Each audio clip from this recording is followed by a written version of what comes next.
নারদ মুনি একবার কলিযুগের আগে উনি এই পৃথিবীতে এসেছিলেন।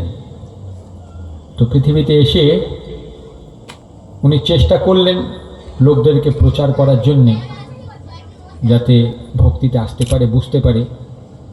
কিন্তু উনি চেষ্টা করলেন, দেখলেন যে কেউ ভক্ত হচ্ছে না। অনেক চেষ্টা করার পরেও কেউ ভক্ত হচ্ছে না। কোনে অনেক দুঃখ পেয়ে গেলেন। সেই সময় উনি চিন্তা করলেন যে এই পৃথিবীর মানুষদেরকে কিভাবে উদ্ধার করা যায়। আর সেই সময় কৃষ্ণ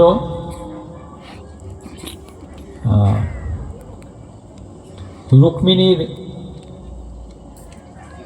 মহলে প্রবেশ করলেন, দ্বারকায়। আর দ্বারকায় যখন রুক্মিণী মহলে প্রবেশ করলেন, তো রুক্মিণীর ঘরটা যেটা ছিল সব কিছু সাদা। উনি শাড়ি পরেন সাদা, আর ওনার